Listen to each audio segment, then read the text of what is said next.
Mesdames et messieurs, je vous propose qu'on commence cette vidéo par un appel au rassemblement.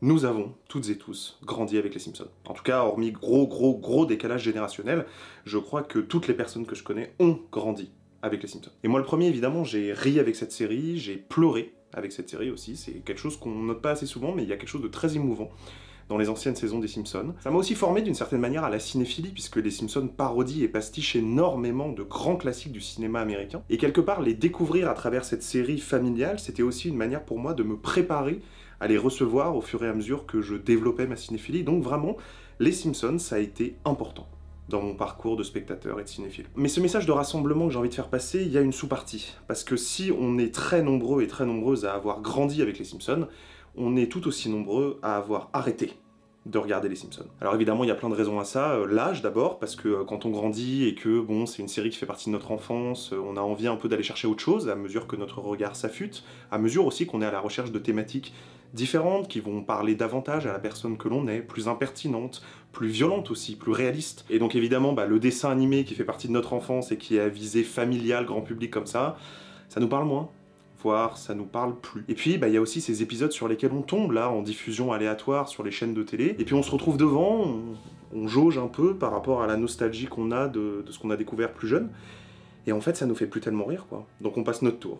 On arrête de regarder et on se souvient que ça existe lors des annonces annuelles pour nous dire que la série est renouvelée pour une 40e saison quoi. Ouais, ça s'est toujours pas arrêté. Et on pourrait s'arrêter là, la question de la nostalgie, en disant bah voilà, j'aimais bien parce que j'étais plus jeune, maintenant j'ai grandi, j'ai vieilli, j'ai évolué, ça me parle plus, c'est comme ça quoi. Et c'est pas du tout un truc pour jeter la pierre à qui que ce soit, parce que moi aussi, j'ai eu ce rapport-là aux Simpsons, en me disant bon, maintenant c'est bien gentil, je sais même pas vraiment pourquoi est-ce que ça continue, bon, j'imagine qu'il y a encore des gens qui regardent, mais moi je suis passé à autre chose, on est plus sérieux, nous, maintenant. Et puis il y a pas longtemps, en fait, je suis tombé sur une diffusion d'épisodes aléatoires, ce dont je parlais il y a quelques instants, et puis, je me suis posé devant, et c'était vraiment des très vieux épisodes, c'était vraiment saison 2, 3, 4, quoi, genre vraiment des trucs des tout début des années 90, et en fait j'ai trouvé ça bien. J'ai trouvé ça bien, j'ai trouvé ça drôle, j'ai trouvé ça intéressant, j'ai trouvé ça bien écrit, et donc là je comprends plus. Et donc évidemment, celles et ceux qui me connaissent le savent très bien, savent très bien comment ça enchaîne dans mon cerveau, je me suis posé une question, évidemment. Je me suis dit, est-ce que vraiment je n'aime plus les Simpsons parce que j'ai vieilli, ou alors est-ce que je n'aime plus les Simpsons parce que c'est moins bien qu'à l'époque où je regardais? Est-ce que réellement il y a eu une énorme baisse de qualité dans les Simpsons qui fait qu'on peut dire que c'était mieux avant, voire que c'est devenu nul au fil des années? Bon alors évidemment là cette question que je vous pose, que je me pose, et le constat qui en découle, à savoir que oui, les Simpsons c'était mieux avant, ça n'a rien de très original, il y a plein de gens qui pensent ça. Mais la raison pour laquelle j'ai décidé d'en faire une vidéo, c'est parce que certes, tout le monde est d'accord sur le constat, en effet les Simpsons c'était mieux avant, mais tout le monde n'est pas d'accord sur pourquoi est-ce que c'était mieux avant. Et les arguments qu'on a tendance à donner sur cette baisse de qualité, j'avais un petit peu envie de les détricoter pour en apporter un autre d'argument qui, selon moi, est bien plus intéressant pour comprendre d'une part ce qui fait l'intérêt d'une série tout court, mais surtout ce qui faisait la pertinence des Simpsons à l'époque. Alors évidemment, le premier argument qu'on a tout de suite tendance à sortir pour justifier de la baisse de qualité d'une série, c'est la longévité. Ça fait beaucoup, trop longtemps que ça existe. Et en fait, c'est simple, je veux dire, au bout d'un moment, au bout de 20, 30, 40 saisons, tu peux plus te renouveler. Voilà, t'as fait le tour de tes personnages, t'as fait le tour des vannes, t'as fait le tour de l'univers, tu peux plus. Je veux dire, tu peux plus, à un moment donné, ça saoule tout le monde, les scénaristes ça les saoule, les spectateurs ça les saoule, voilà, c'est presque une loi de la nature en fait, quelque part, c'est au bout d'un moment, toute chose dépérit. Et les Simpsons, n'ayant, selon cette idée, pas su s'arrêter à temps, nécessairement ils ont dépéri. Alors, évidemment cet argument il est tout à fait recevable et je comprends très bien qu'il soit souvent mis en avant en premier, mais j'aimerais quand même y apporter quelques petites nuances. D'une part, cet argument ne prend pas en compte la spécificité des Simpsons et la nature assez unique de pourquoi est-ce que ça a baissé en qualité. Voilà, c'est un peu un argument général qu'on pourrait plaquer sur n'importe quelle série. Donc c'est un peu facile. Deuxièmement, l'idée qu'on puisse faire le tour d'un univers aussi riche, vaste et si prompt à commenter l'actualité comme les Simpsons, je suis pas trop d'accord, moi. On pourrait d'ailleurs même totalement retourner cet argument de la longévité en disant que, avec un univers comme les Simpsons, aussi riche, mais surtout aussi facile à adapter aux enjeux politiques et sociaux du monde contemporain, la série n'aurait pas dû perdre en qualité, justement. Et un excellent contre-exemple à ça, c'est South Park. Alors certes, South Park, c'est un peu passé de mode, évidemment, parce que ça fait très longtemps que ça existe aussi, mais South Park n'a pas baissé en qualité. En tout cas, c'est pas vraiment un argument que j'entends beaucoup revenir à propos de la série, c'est juste que maintenant, on a envie de regarder autre chose parce qu'on en a marre de South Park. Mais c'est pas exactement pareil. Surtout que contrairement à South Park, qui est toujours piloté par les mêmes personnes encore aujourd'hui, il y a eu beaucoup de renouvellement générationnel chez les scénaristes des Simpsons, et donc, logiquement, de nouveaux enjeux générationnels qui auraient pu faire évoluer la série et faire en sorte qu'elle conserve sa pertinence. Et enfin, cet argument de la longévité, il ne pointe pas un débat qui agite les fans de la série depuis toujours, à savoir, certes, ça a baissé en qualité, mais à partir de quand? Et si on écoute les fans américains vraiment très très assidus de la série, cette baisse de qualité, elle commence dès les épisodes 10, 11, 12, soit au tout début des années 2000, à savoir, il y a donc près de 20 ans. Et le truc, c'est que moi, pour le coup, qui suis un spectateur français, donc qui suis pas nécessairement dans ce type de débat, bah, je suis plutôt d'accord, pour une fois, avec le constat des critiques américains. C'est à ce moment-là, donc au tout début des années 2000, qu'il y a un basculement dans la qualité. Il y a quelque chose qui change à ce moment-là, dans la série, dans son écriture, dans sa manière de penser ses personnages. Et donc je me dis que c'est plutôt intéressant d'aller creuser dans cette direction-là. Je vous propose donc que l'on parle un peu de l'histoire de la production de la série Les Simpsons. Je vais aller très vite parce que c'est pas l'objectif de rentrer en détail sur ces questions, et je vous renvoie plutôt vers la chaîne de The Reg si vous voulez des détails très approfondis sur cette question, mais là c'est important de le mentionner parce que il y a un changement. Nous avons l'arrivée d'une nouvelle tête pensante qui était producteur et scénariste depuis les débuts de la série, mais qui maintenant en devient le showrunner quasi exclusif, qui va imposer sa marque sur l'univers de la série, à savoir Mike Scully. Et ce type de renouvellement de la tête pensante qui va un peu chapeauter tout le reste, c'est pas nécessairement quelque chose de négatif, surtout que Scully c'est un vieux de la vieille, donc bon, il n'y a pas a priori pas de quoi s'inquiéter. Et Scully, bah, il est comme toutes les nouvelles têtes pensantes en fait, il a envie d'imposer un peu son style, d'imposer un peu sa marque. Et il va le faire. Au fil des épisodes, au fil des saisons, il va opérer de subtils changements, mais qui, accumulés les uns à la suite des autres, vont arrêter d'être des petites bifurcations subtiles de registres, pour carrément devenir un changement de genre de la série. Je pense en effet, ouais, qu'on peut dire que Mike Scully a changé le genre de la série des Simpsons.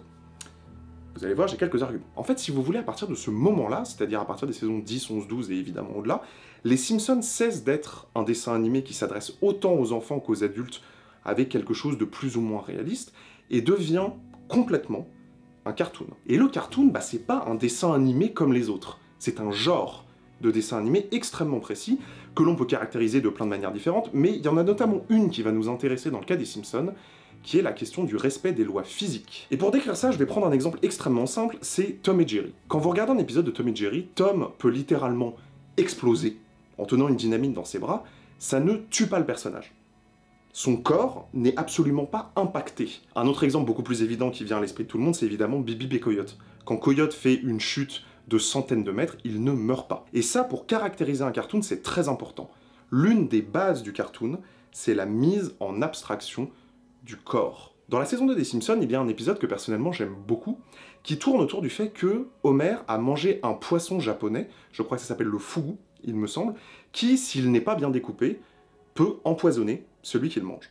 Et en fait, Homer, au cours de cet épisode, est persuadé d'avoir justement ingéré ce poison, et va donc passer tout l'épisode à se préparer à mourir. Et en fait, ce choix narratif-là, dans cet épisode spécifique, mais c'est quelque chose qu'on retrouve dans beaucoup d'autres épisodes, va totalement à l'encontre de la logique du cartoon. Les personnages des Simpsons, jusqu'à un certain point, sont mortels, peuvent se blesser, peuvent souffrir, doivent être opérés. Homer fait une crise cardiaque, par exemple, dans la saison 4, etc., etc. Alors que je vous le donne en mille, ce qui arrive dans les dernières saisons à Homer en termes de blessures, de danger physique, quoi, de rapport à son corps, aurait dû le tuer des centaines de fois, en l'espace de même pas une saison. Et cette idée de la mise en abstraction du corps dans les Simpsons, elle va avoir deux conséquences très importantes. D'abord, on l'a vu, elle va transformer la série de quelque chose de relativement réaliste, classique, en véritable cartoon. Donc le registre humoristique de la série va également changer, c'est-à-dire qu'on va avoir beaucoup plus de blagues sur la vulnérabilité du corps, sur le fait que Homer se prend des trucs dans la gueule en permanence, etc., etc., et c'est ça qui est drôle. Mais le problème, c'est que quand on commence à mettre des choses qui relèvent de la réalité en abstraction, par exemple en retirant la possibilité qu'il y ait des conséquences physiques au fait que le personnage se blesse, et bah il y a autre chose qu'on met en abstraction aussi. Parce que si on commence à passer sous silence la question du réalisme physique des personnages, de ce qui arrive à leur corps, bah en fait petit à petit on commence à passer sous silence la question du réalisme tout court.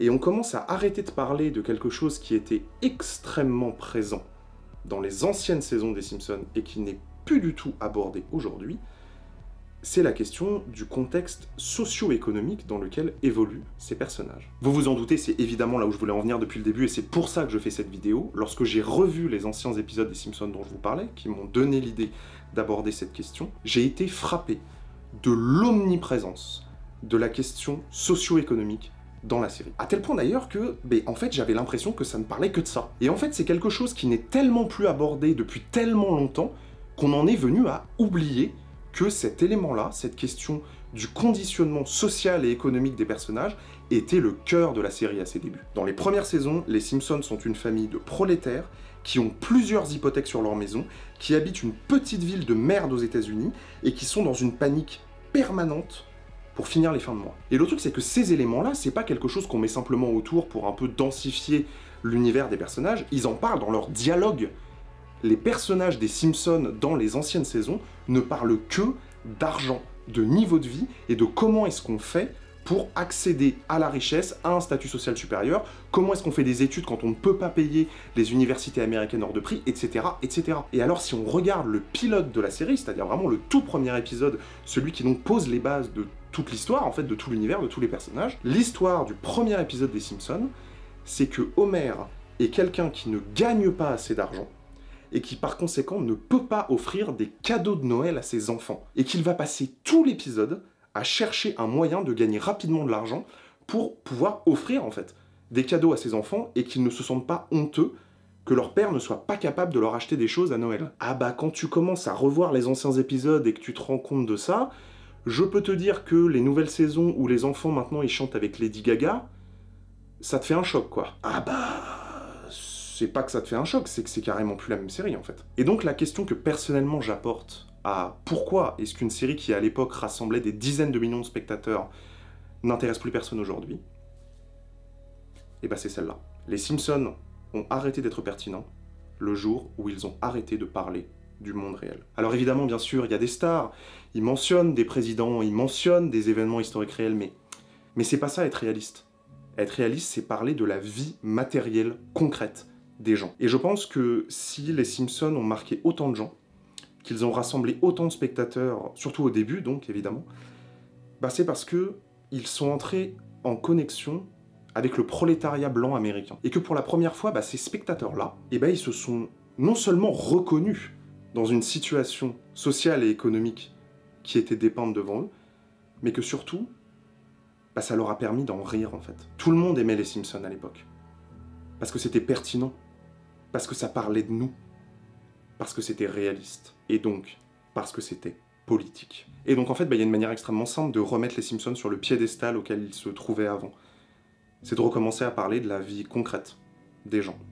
C'est de recommencer à parler de qu'est-ce que c'est que d'être quelqu'un de la classe moyenne basse dans le monde d'aujourd'hui. Et le truc, c'est que rien que ça, le simple fait de parler en fait de la majorité des gens, de parler du contexte de vie de la majorité des gens, leur rapport au travail, leur rapport à la santé, leur rapport à la maison qu'ils ont dû acheter avec un prêt, qu'ils ont hypothéqué pour pouvoir payer un truc, etc., etc.